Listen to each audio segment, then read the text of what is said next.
A red-hot debate over one of the building blocks of life.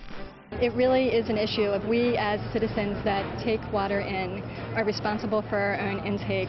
The Portland City Council will vote next week on whether to put fluoride in the city's water supply. The goal? Help keep kids' teeth healthy. We have decades of medical studies that show that oral fluoride in water is extremely effective. But opponents argue the solution is worse than the problem. These products are contaminated with lead, arsenic, and other toxins. This week on Straight Talk, supporters and opponents of Portland's plan to add fluoride to the city's water make their case.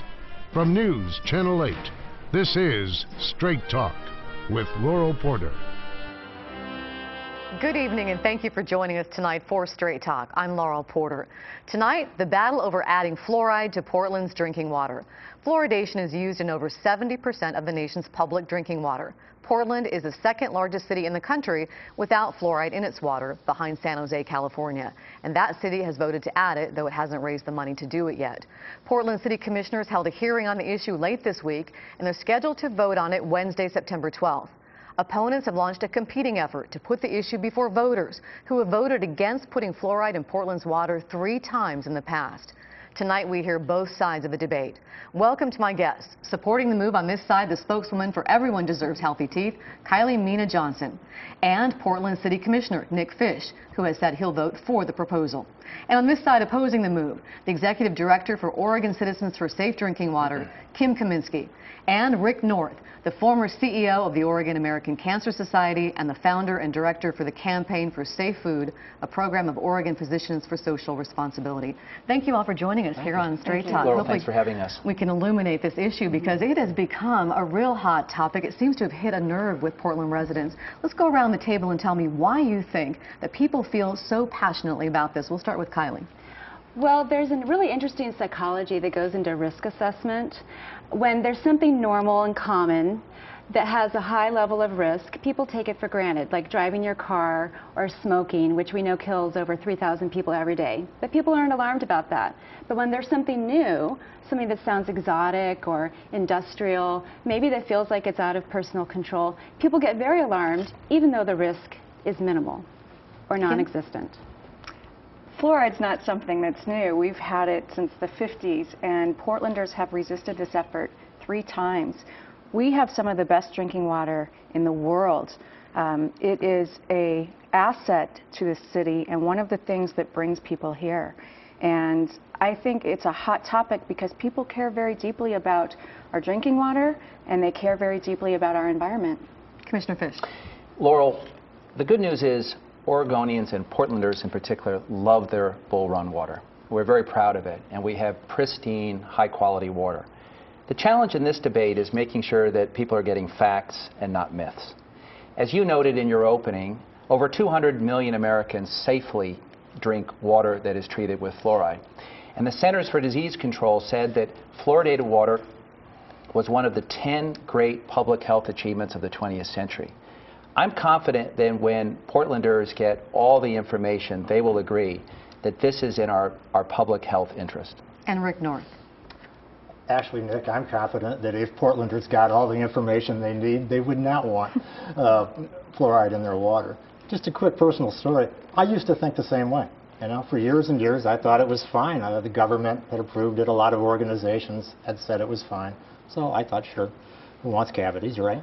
And then I was asked about 5 years ago to look at the science of this. And I said, okay.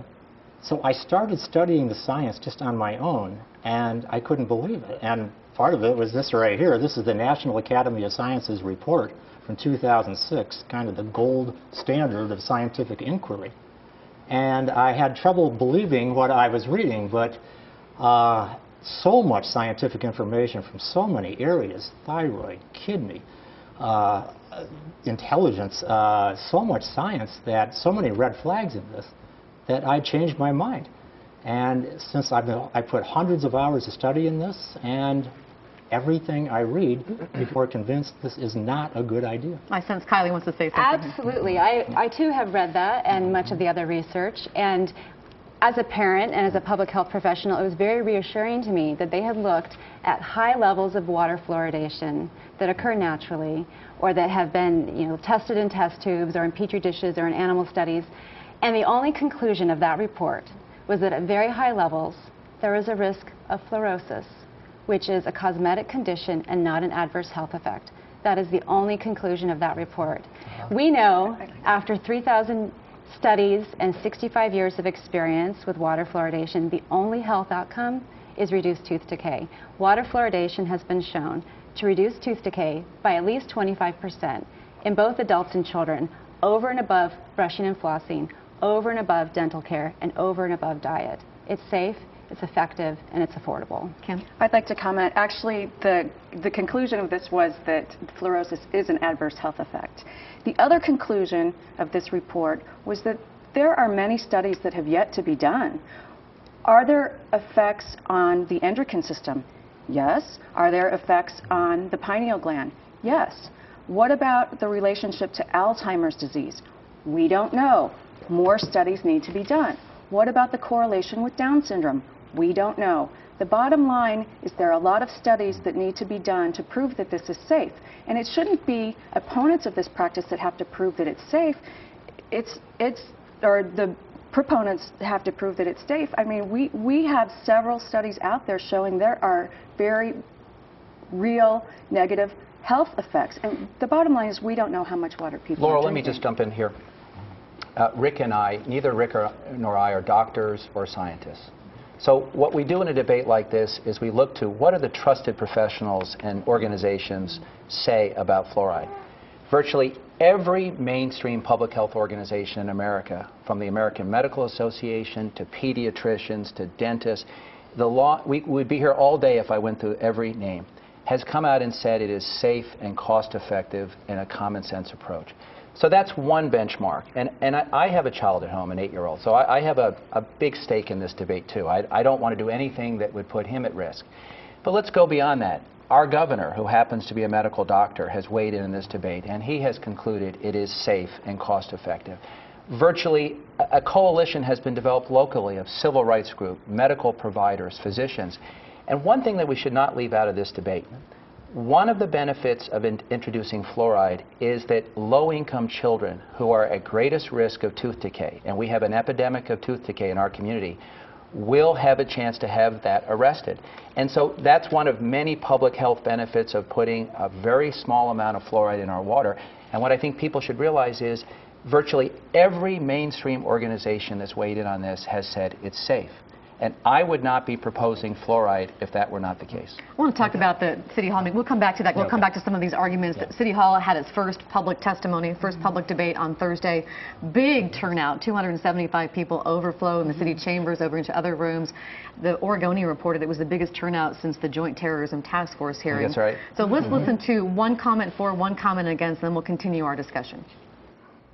We, the community, can make a difference, that we can shape the future. I think communal public water fluoridation will make that difference. Every child deserves to smile, and every child deserves to thrive. This is our moment of truth. I oppose this fast-track plan to fluoridate our water supply for many reasons. If you want to address children's poor diet and dental hygiene problems, expand at low cost the free dose-controlled fluoride program currently offered by schools to include making that available during the summer break. This addresses the target population without causing harm to others. So let's talk about the state of dental health in the Portland area. Kylie, how bad do you think it is? Oregon has some of the worst dental health in the nation. Our children rank 5th from the bottom in terms of untreated tooth decay and 7th from the bottom in having cavities overall.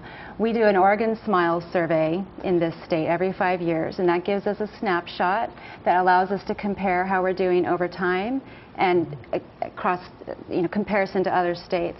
And we're in the race to the bottom right now, and we are doing a lot of things right. We have incredible dental providers and volunteers who are working hard to treat dental decay, but prevention is the key that we're missing. And water fluoridation is an incredibly cost-effective, equitable way to prevent tooth decay. Kim, we heard in that comment from Floyd Jones, she said, why not expand the school program? And I heard the mayor say to her that would miss the preschool kids before the age of 6. So do you really think that's the answer to helping improve dental health? Well, I absolutely think that that's something that we need to be doing. We need to be looking at education not only for children but also for parents. We need to be teaching about proper diet. We need to be teaching proper dental hygiene. The main thing I think is that we really need to provide access to dental care.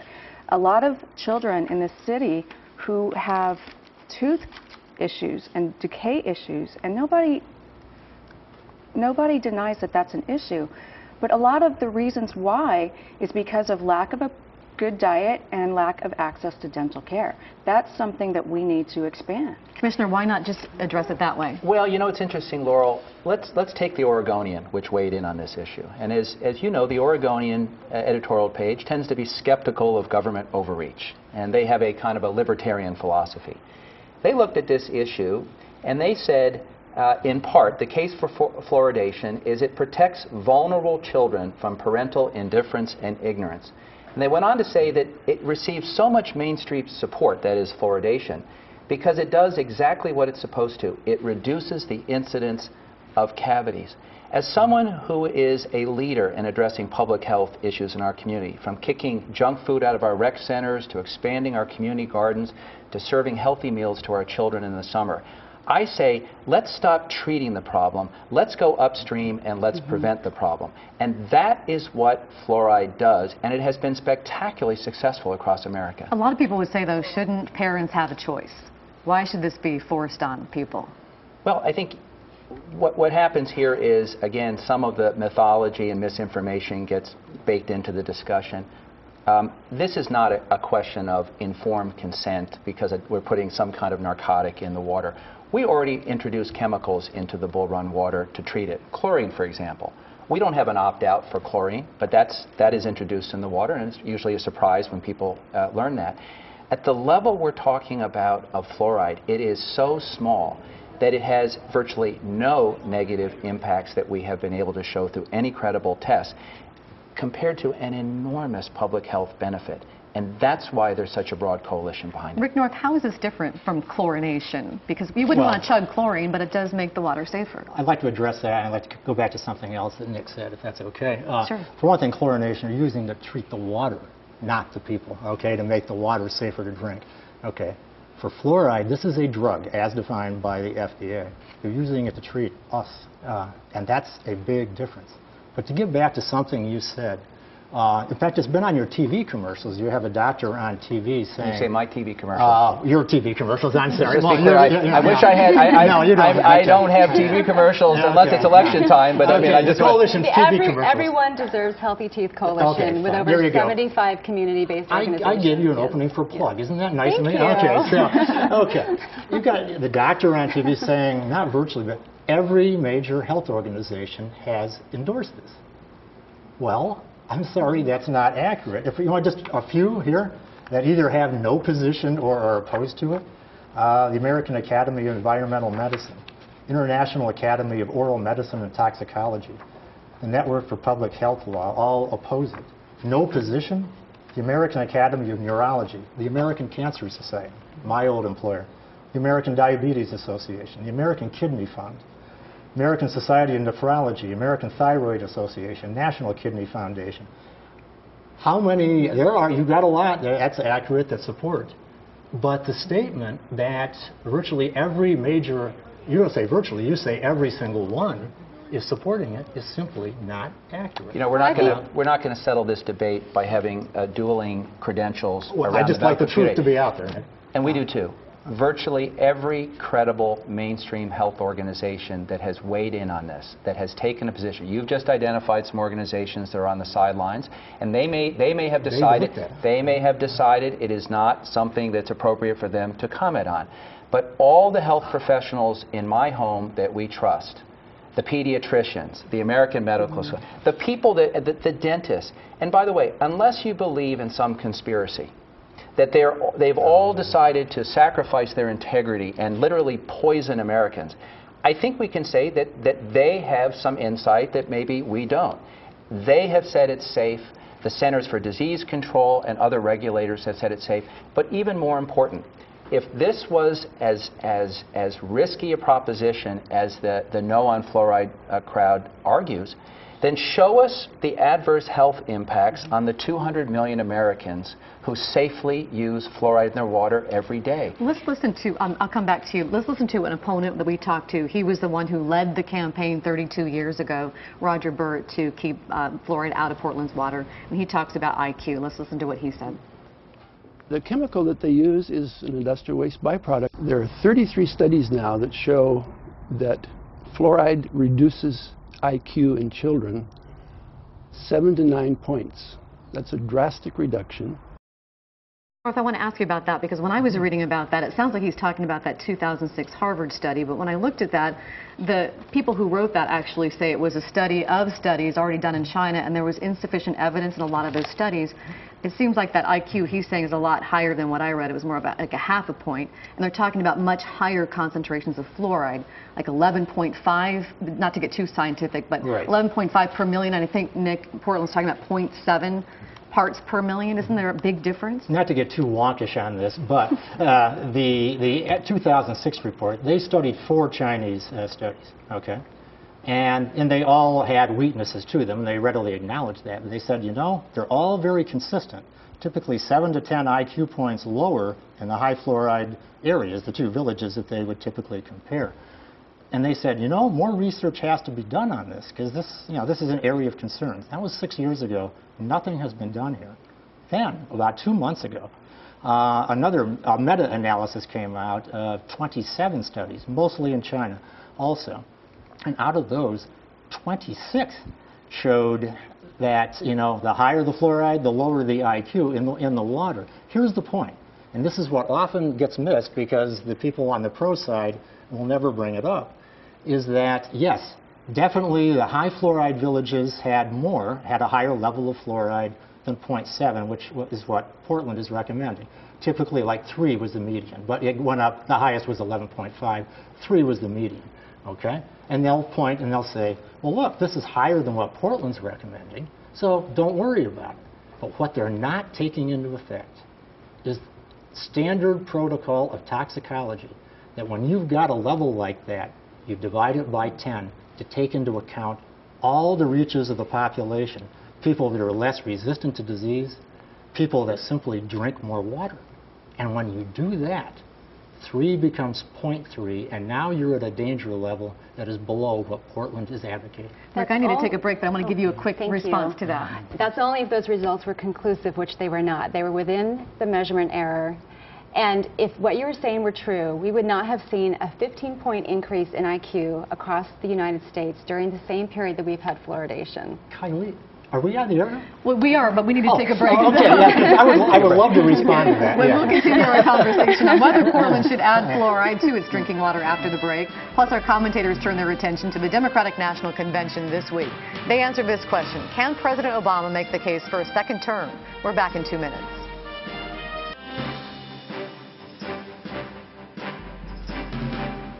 Welcome back to Straight Talk. I'm Laurel Porter, and we're talking about the Portland City Council proposal to add fluoride to the city's drinking water. And once again, welcome to my guests from both sides of the issue.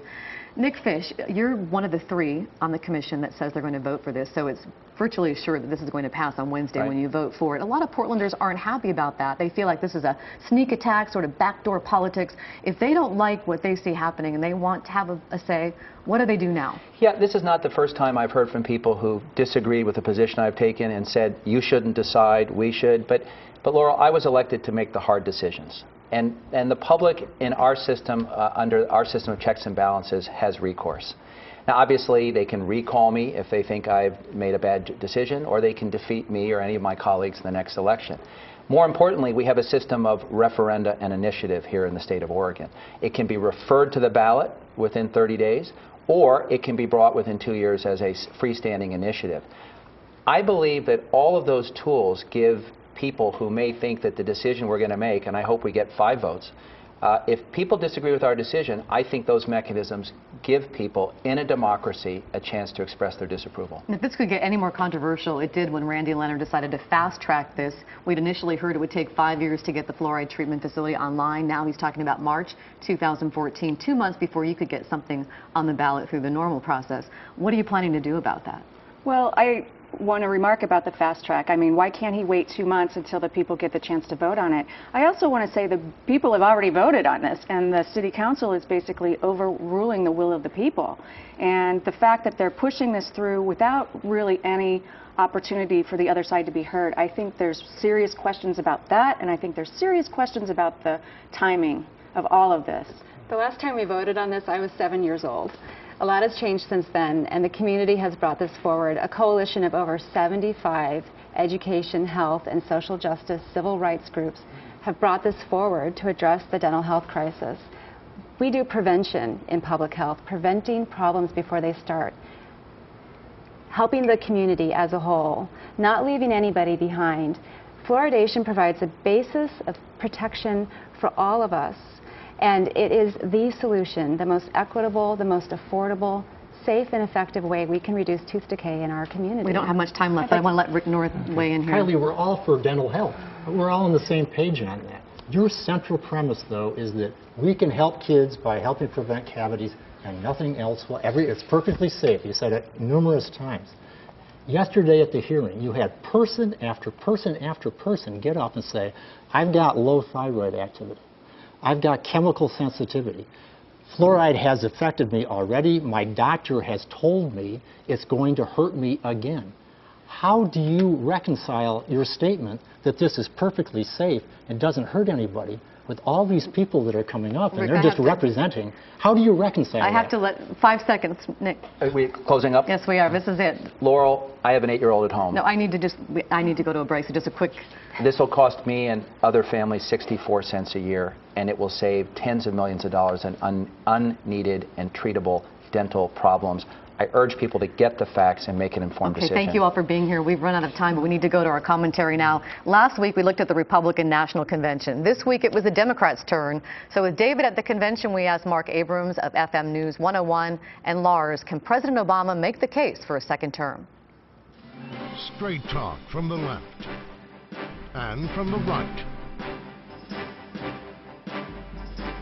Can President Obama make the case for a second term? He made lots of promises the first time he got the nomination. He'd cut the government spending deficit in half, hold unemployment below 8, end the nation's economic troubles in 3 years. Didn't happen. In fact, the president gives himself a grade of incomplete in a TV interview this week. On the other hand, he said he'd bankrupt the coal industry, make electricity prices skyrocket, and redistribute wealth. He did all three of those if you count them as a plus toward re-election. Obama promised to end the war in Iraq, but that was already happening on the Bush plan. And he sent tens of thousands of new troops into Afghanistan, where the American death toll soared, but the mainstream media gave him a pass on that.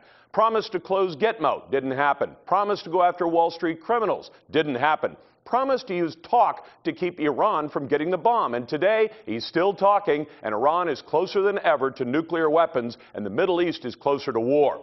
The Democrat Party has now stripped all mention of God, Jerusalem, and the terrorist group Hamas from its platform, which might win him votes from the Muslim Brotherhood and Al-Qaeda. Can he make the case for another 4 years? I'm sure he'll try. But what will he promise this time, and who's going to believe him? Now, straight talk from the left. Can President Obama make a case for a second term? Absolutely. In fact, he already has. Put aside his first 6 months, 6 months under the Bush budget, and the president has created more jobs in 3 years than W did in his 8. The president signed equal pay into law, something his opponent opposed. The economy, though not where many of us would like it to be, is growing slowly but surely. The Dow has doubled under President Obama. Imagine what Ohio or Michigan would look like if Obama hadn't saved the auto industry, something his opponent opposed. Imagine how many people would have lost their homes. Imagine the young Americans out of college without his Pell Grant expansion, something his opponent opposed. And imagine how emboldened our enemies would be if he hadn't taken out Osama bin Laden, another little matter W failed to attend to. If you're a woman, gay, have a kid in college, middle class, Or just like a secure nation, you have President Obama to thank for improving your lot. Turn him out because he couldn't completely solve the mess the guy before him made? The worst recession in 75 years? With only 3 years to do so? Imagine if we'd done that to Franklin Delano Roosevelt in 1937. Thank you for watching, and thank you to my guests. We'll see you next week for Straight Talk. Thank you, Laura.